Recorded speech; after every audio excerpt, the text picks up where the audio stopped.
The next aging pathway is glycation. You may have heard of the Maillard reaction if you're a foodie or watch cooking shows. It's what gives seared steaks, pan-fried dumplings, toasted marshmallows, or freshly baked cookies their distinctive brown look, feel, and flavor.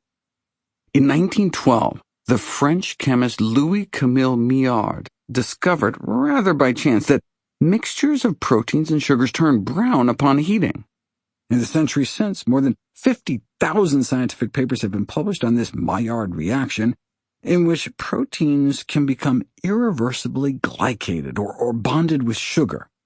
The same reaction can occur at body temperatures, leading to an accumulation of advanced glycation end products, or AGEs, which we now know are one of the main factors contributing to the aging process.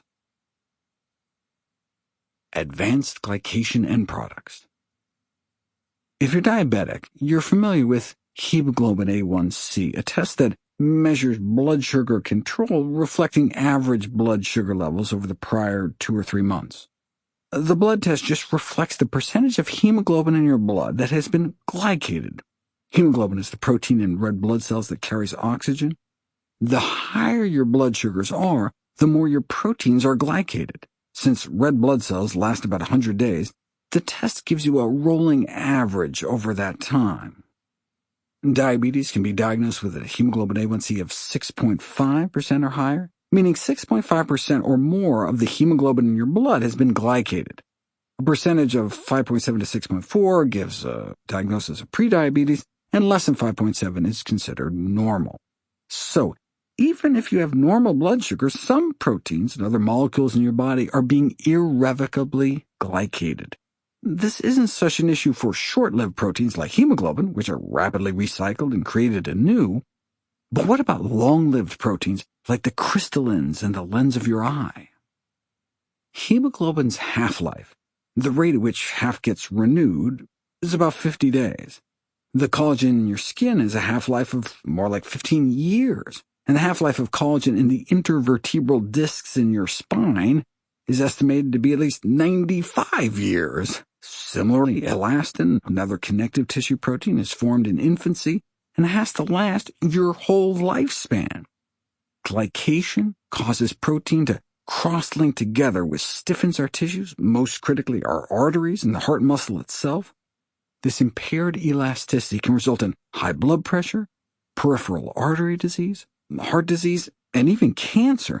A stiffness of breast tissue is associated with an increased risk of cancer. The acronym for Advanced Glycation End Products was chosen intentionally to emphasize their role in the aging process. Rage out of control. There are AGEs, and then there's RAGE, R-A-G-E. Advanced glycation end products not only stick our proteins together, they trigger chronic systemic inflammation. In the search for the mechanisms for this response, researchers discovered receptors for AGEs in our body that spark the inflammatory cascade and named them RAGE, receptors for advanced glycation end products. RAGE can function as a master switch. When age sparks RAGE, a whole host of inflammatory genes are triggered, along with a promotion of further RAGE expression, which leads to a vicious cyclical feedback loop that can have profound pathological effects. As AGEs accumulate in our bones, joints, and muscles, they may contribute to osteoporosis, arthritis, and muscle wasting, the weakening, shrinking, and loss of muscle mass with age. AGEs are implicated in age-related memory decline, impaired wound healing, skin aging, cataracts, Alzheimer's disease, and erectile dysfunction, where the stiffening of penile arteries evidently results in penile unstiffening. AGEs have been found to adversely affect virtually all tissues and organs. As one pathologist put it, it's hard to find an age-related disease that AGEs are not involved in. The toxicity of AGE accumulation is underscored by the number of defense mechanisms our body employs to prevent their formation. Once they've been formed, though, they're hard to get rid of, so they gradually accumulate and wreak havoc. Over 5 to 6 decades, AGE levels in our tissues roughly double, The reason this is seen not only as a marker of aging, but as an active driver of the aging process, is that AGE inhibitors have been shown to extend the lifespan of model animals, whereas AGE augmentation can cut lives short. The preferred laboratory animal model of accelerated aging uses galactose, which is a major breakdown product of the milk sugar lactose, to fast-track AGE accumulation. Across the animal kingdom, the slower the rate of AGE formation, the longer species tend to live. The bowhead whale, for example, who, by living more than 2 centuries, is probably the longest living mammal, has exceptionally low rates of AGE accumulation. How can we best keep our levels low? AGE formation is heat-dependent. At body temperatures, the Maillard reaction is exceedingly slow, taking weeks, months, or even years to generate sugar-protein cross-linking. Imagine what would happen if our body, instead of an internal temperature of around 100 degrees Fahrenheit, hit 200 degrees, 300, or 400 degrees. That's what happens when we put meat in the oven. Calling the yellowish then brownish discoloration of cataracts the AGE food colors of roasted turkey is not just poetic license. The same AGEs that cloud the pristine clear quality of the lens proteins in your eyes over a period of decades can be formed within minutes on the stove. The burden of AGEs in our tissues appears to be less a matter of how much we make and more a matter of how many AGEs we eat. Dietary AGE sources. About 1 million years ago, our ancestors harnessed fire. When muscle cells are exposed to the high temperatures of flames, they rupture and outspill highly reactive amino acids that combine with blood and body sugars to form AGEs. Like us, animals we eat also have AGEs naturally in their tissues, but high-heat cooking can rapidly ramp up production. Different cooking methods expose tissues to different amounts of heat and moisture. Poached or steamed chicken, for example, had less than 1/4 of the AGEs of roasted or broiled chicken that had been prepared in drier conditions and at higher temperatures.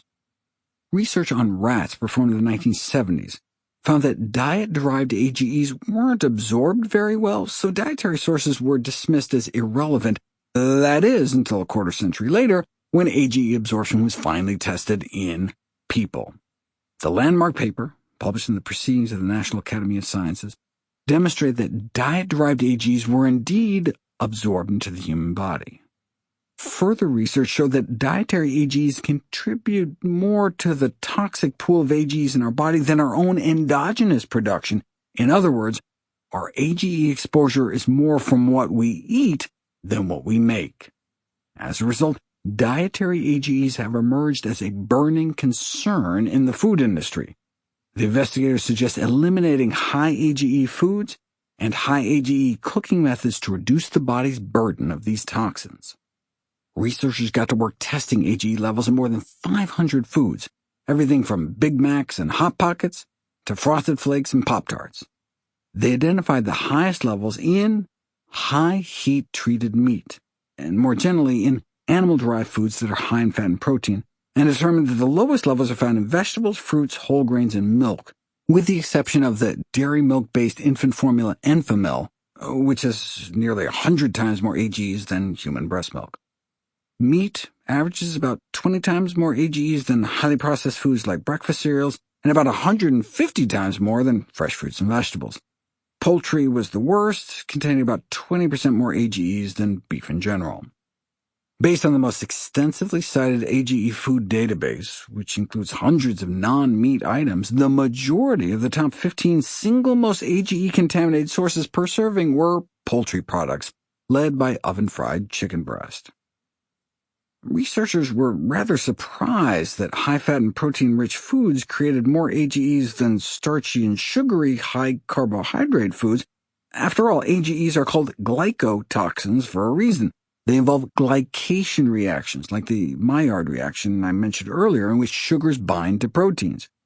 Sugars alone can brown at high heat in a way that may superficially look, smell, and taste similar to products of the Maillard reaction, But that's the result of an entirely different chemical process called caramelization. By definition, Maillard reaction AGEs are created only when amino acids from proteins are involved. For a deeper dive into other AGE rankings, go to c.nf/AGE rank. How to reduce toxic AGE intake. Most of the largest AGE food databases used a single AGE called carboxymethyl lysine as a marker for total AGE content.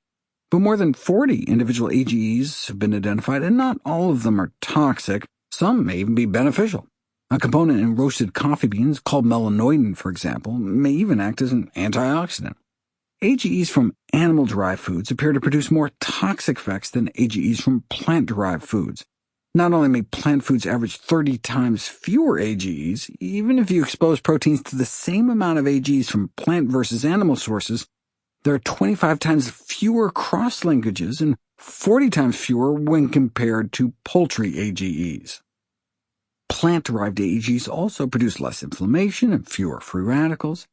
The AGEs created by the curing of tobacco may be an exception, as the AGEs from cigarettes are implicated in the deleterious effects of smoking. Even without cutting down on meat, you can significantly cut down on AGE intake by using different cooking methods. High dry heating methods create the most AGEs, with oven frying meat worse than deep frying, which is worse than broiling, which is worse than roasting. Given that there's no threshold temperature, the general recommendation is that the lower the heat, the better when it comes to combating AGE generation.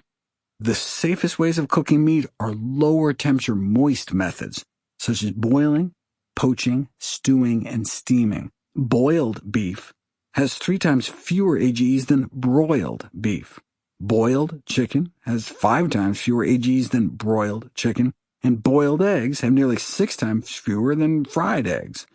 Microwaving from scratch is also relatively safe, found to be on par with boiling. Much of the focus on reducing dietary AGEs has to do with these kinds of culinary changes. Cooking methods do matter. A raw apple has 3 times fewer AGEs than one that's been baked, and a boiled hot dog has less than one that's been broiled.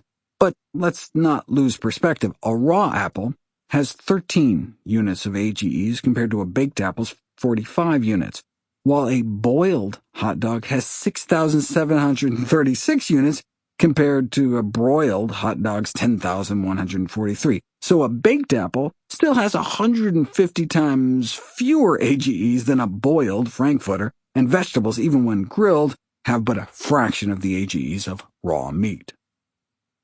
Researchers recommend cooking meat using moist heat methods like steaming or stewing, but even boiled fish has in excess of 10 times more AGEs than a sweet potato roasted for an hour. Even deep-fried potatoes have less than boiled meat. The researchers concluded that daily AGE intake could realistically be cut in half just by modestly reducing meat intake. Marinating meat with an acidic ingredient like lemon juice or vinegar before cooking can significantly decrease the amount of dietary AGEs produced. This works with both broiling and boiling. Boiling chicken with lemon may decrease AGE content by 15% compared to boiling in water alone. Another way to cut down on AGE absorption is to reduce fat content. A high-fat meal increases blood levels of AGEs more than a low-fat meal with the same AGE content, and prepared with nearly the same foods, but, for example, with reduced-fat cheese in place of a full-fat variety. Casting light on AGEs. What evidence do we have that cutting down on dietary AGEs will benefit us? Population studies have found that those with elevated AGEs in their blood are at greater risk for anemia, artery and cartilage stiffness, cardiovascular disease, chronic kidney disease, osteoarthritis, and osteoporosis. But most of the studies have focused on the adverse effects of AGEs on our muscles, mortality, and minds. For a run-through, see my video c.nf/AGEs. There's a non-invasive way to assess the accumulation of AGEs over time that circumvents the problem of the day-to-day variability in blood levels based on the curious fact that some AGEs that build up in our skin are fluorescent. Using a special detector, long-term AGE exposure can be correlated with frailty, premature death, and accelerated brain shrinkage. In the influential paper Oral Glycotoxins Are a Modifiable Cause of Dementia in Humans, the reduction of food-derived AGEs is suggested as a feasible, effective strategy to combat our dementia epidemic. AGEs may help explain why those who eat the most meat were found to have triple the risk of becoming demented compared to long-time vegetarians, but other factors may be contributing. For example, high intake of saturated fat, found mostly in meat, dairy, and junk food, is associated with a 40% increased risk of cognitive impairment and nearly 90% higher risk of Alzheimer's disease. Even just a few days on a high-fat, low-carb diet has been shown to cause cognitive dysfunction. There's a problem with all these studies, though. Maybe the correlation between AGEs and chronic disease is just a correlation between high AGE foods like processed meat and chronic disease. The only way to prove cause and effect is to put it to the test through interventional trials. The AGE diet trials. Journal articles with titles like Extended Lifespan in Mice Exposed to a Low Glycotoxin Diet exemplify the studies that show that lowering dietary AGE intake can improve longevity, whereas increasing AGE intake can impair learning and memory, as well as cut lives short in rodents and other model animals. In one study, for instance, while 76% of the mice fed a low AGE diet lived at least 56 weeks, not a single one of the mice fed an AGE-rich diet survived after 44 weeks. The negative effect of AGEs is so great it can even trump the benefits of calorie restriction.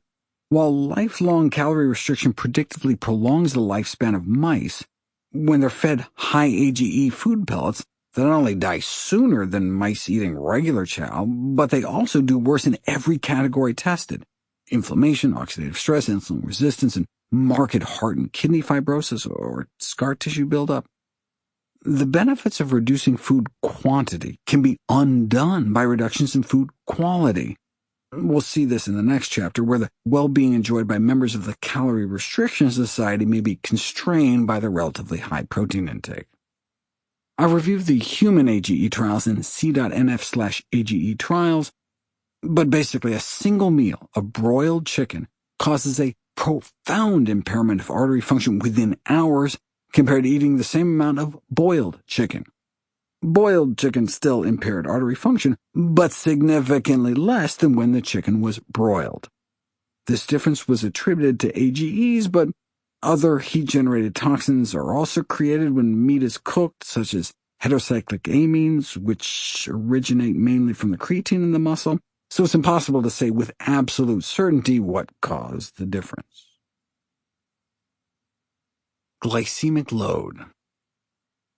Even though the majority of AGEs in the body come externally through our diet, AGEs are also formed internally. This normally happens at a slow, continuous rate, but it is sped up in the context of high blood sugars. In my previous books, I explored the prevention, arrest, and reversal of prediabetes and type 2 diabetes. However, even people with normal fasting blood sugars can get spikes that are too high after eating meals with a high glycemic load. Take a load off. In my low glycemic load chapter in How Not to Diet, I take a deep dive into the impact different carbohydrate-rich foods have on our blood sugars, focusing on a measure called glycemic load. The higher the glycemic load, the higher our blood sugars tend to spike when we eat them. In the accompanying PDF, you'll see a breakdown of some common sweet and starchy foods in terms of glycemic load per serving. The low glycemic load foods are beans, split peas, chickpeas, fruits, lentils, whole grain bread. The medium glycemic load foods are like oatmeal, spaghetti, brown rice, sweet potato, white bread. And the high glycemic load foods are breakfast cereals, dates, white rice, white potato, and raisins. Putting lower glycemic eating to the test. In the boiled versus broiled chicken study, even the boiled chicken meal led to some artery dysfunction, whereas a low glycemic high-fiber meal can actually improve artery function in the subsequent 4 hours after consumption. Like AGE studies involving meat reduction, though, it can be difficult to separate out the specific effects of glycemic changes. Many high glycemic foods are fiber-depleted and highly processed, So you're doing more than just changing glycemic load when you swap them out for beans, fruits, or other low glycemic foods. A constant challenge with diet studies is that it's hard to change just one thing. It's simple with drug trials because researchers can just give the drug or a sugar pill. Then if there's a change, you know it was caused by the drug. If only we could somehow stuff a change in glycemic load into a pill. Well, it turns out we can. The drug acarbose partially blocks our starch and sugar-digesting enzymes in the digestive tract, which slows carbohydrate absorption into our body. When we take the drug with a meal, a high glycemic meal is effectively transformed into a low glycemic one without changing the foods at all. Acarbose is how researchers were able to show that lowering dietary glycemic load leads to weight loss independent of fiber intake, and it can do the same with AGE reduction. Acarbose has been shown to lower blood AGE levels in diabetics by about 30% within 12 weeks. No wonder acarbose has been found to improve the health span and longevity of mice, increasing their maximum lifespan by about 10%. As drugs go, acarbose has an outstanding safety record. However, flatulence, bloating, and diarrhea are commonly reported. We can reap the upsides of the drug without the downside side effects by simply choosing lower glycemic load carbs, such as legumes, beans, split peas, chickpeas, and lentils, fruits, and intact whole grains. Be full of beans. By 1980, it had already been shown that beans cause an exceptionally low blood sugar response, half that of other common foods. But 2 years later, an extraordinary discovery was published. Legumes can benefit your metabolism hours after consumption, or even the following day. If you eat lentils for dinner, your body reacts differently to breakfast 11 hours later.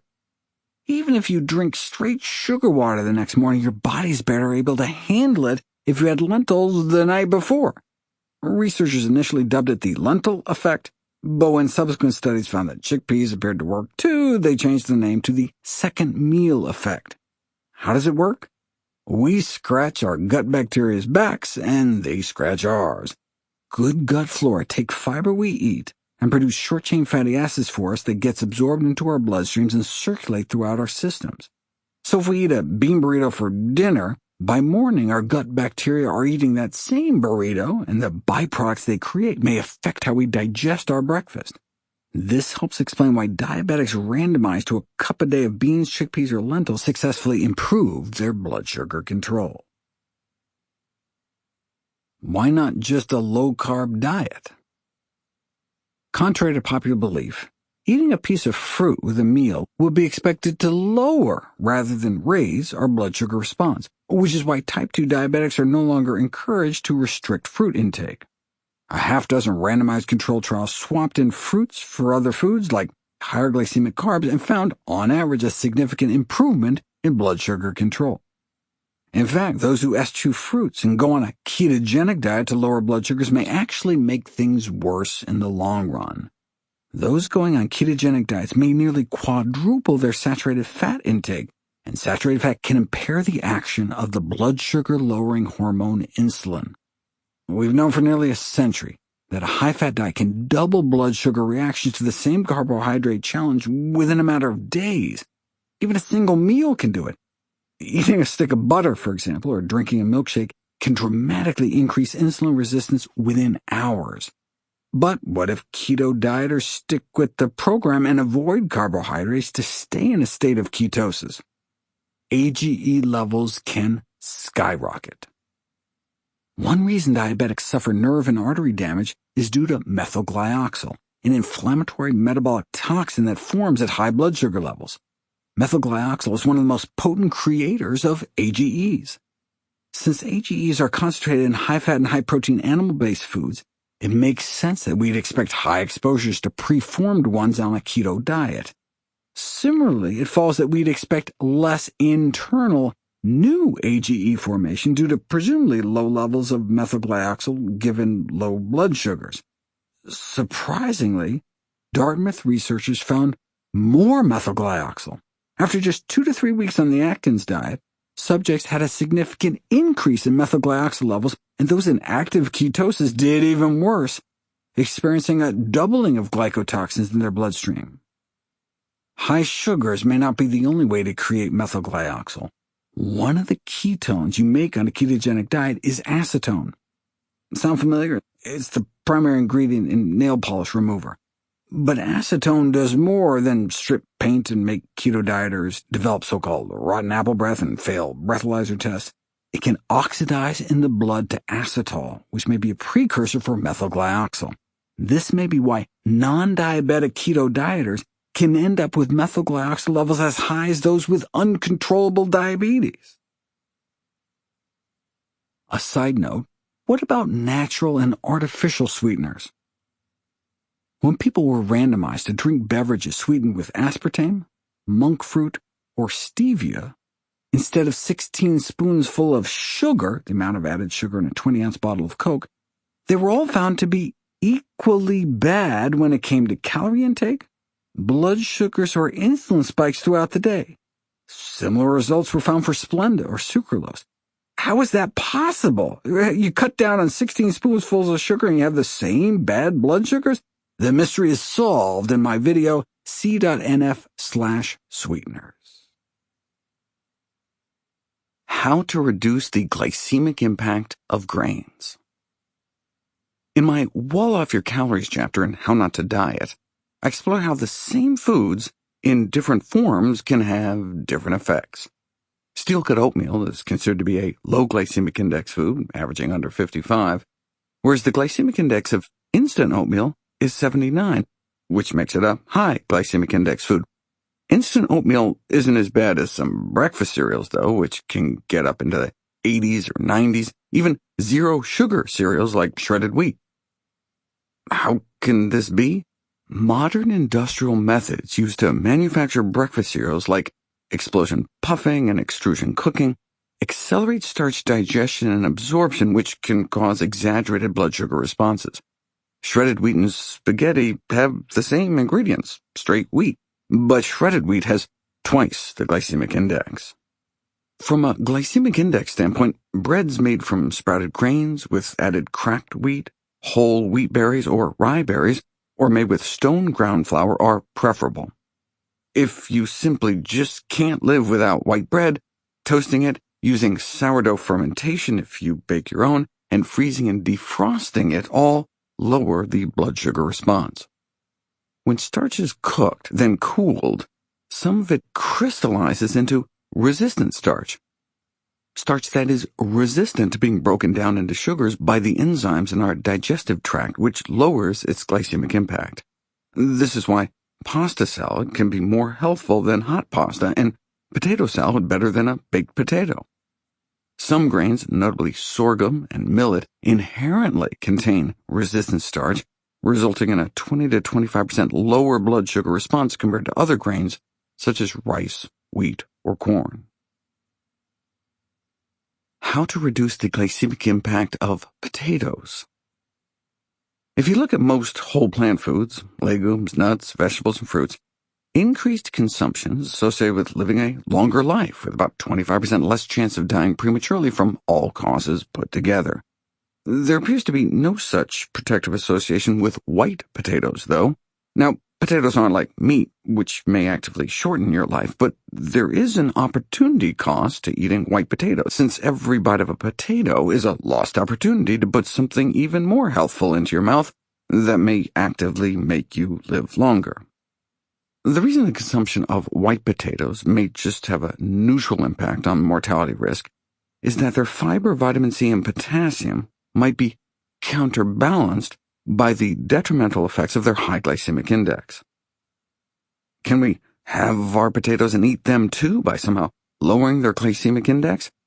There is that cold crystallization trick. By consuming potatoes as chilled potato salad, for instance, it's possible to get nearly a 40% lower glycemic impact.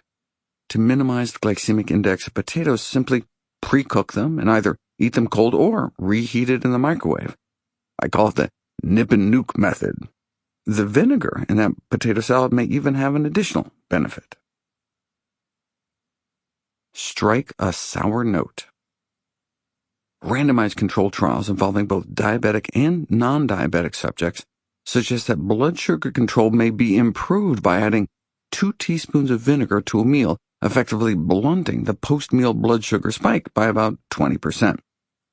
So the effects of these high glycemic foods may be blunted by adding vinegar to rice, like the Japanese do to make sushi, or dipping bread in balsamic vinegar, for example.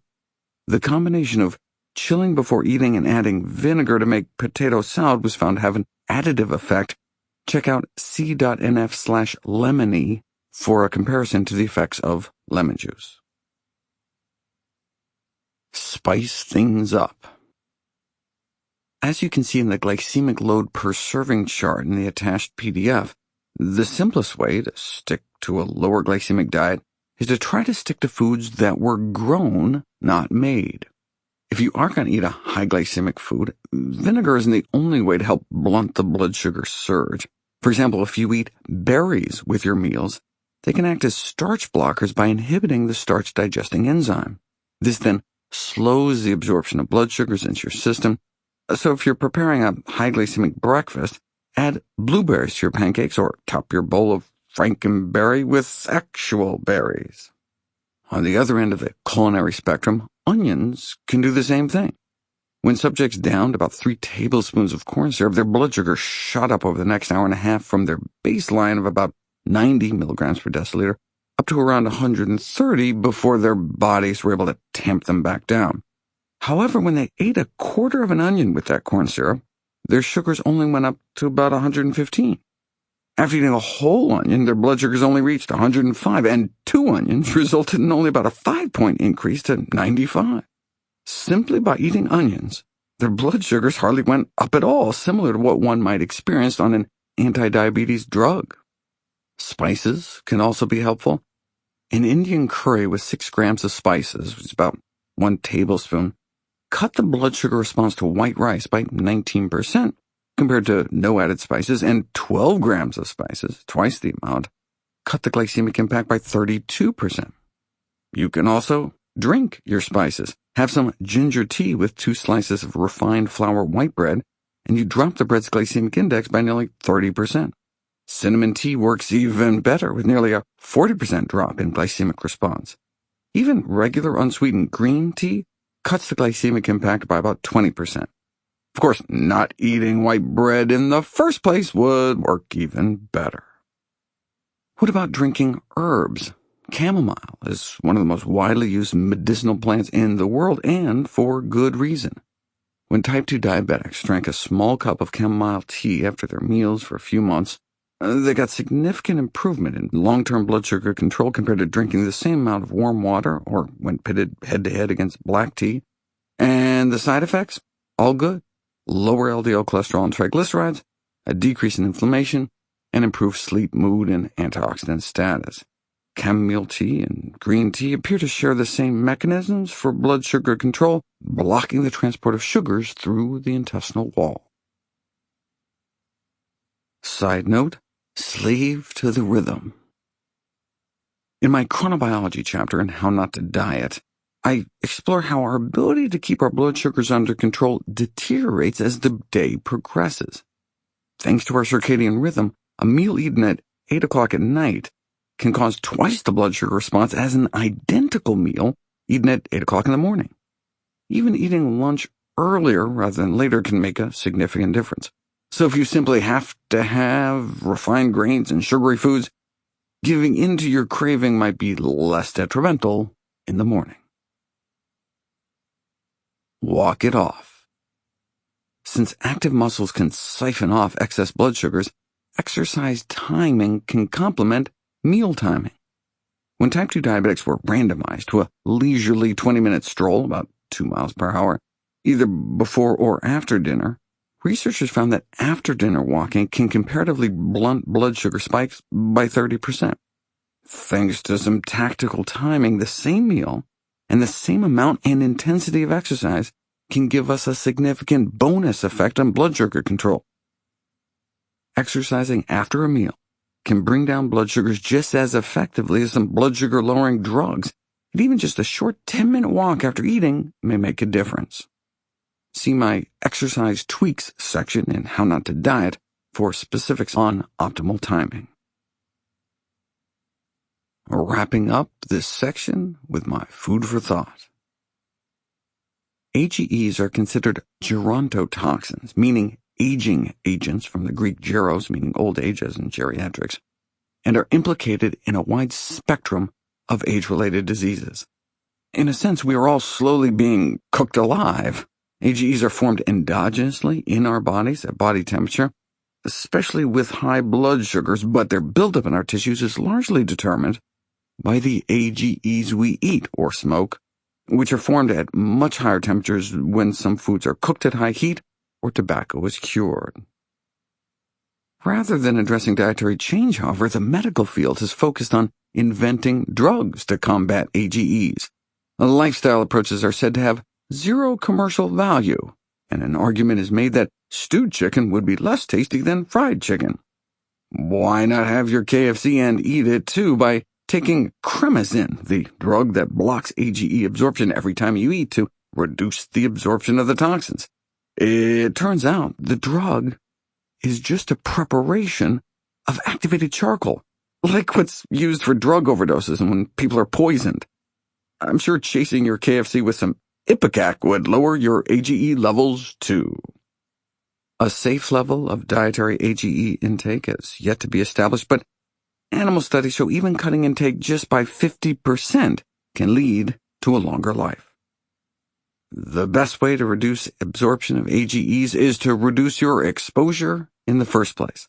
So, to help slow this aging pathway on a daily basis, consider stopping smoking, avoiding the very worst foods such as bacon and hot dogs, eating an age-less diet, an AGE-less diet, by emphasizing lower AGE foods such as fruits and vegetables, cooking high-protein foods using relatively low heat and high humidity methods such as boiling or steaming rather than broiling or frying, favoring raw nuts and seeds over roasted or toasted, and choosing lower glycemic load foods.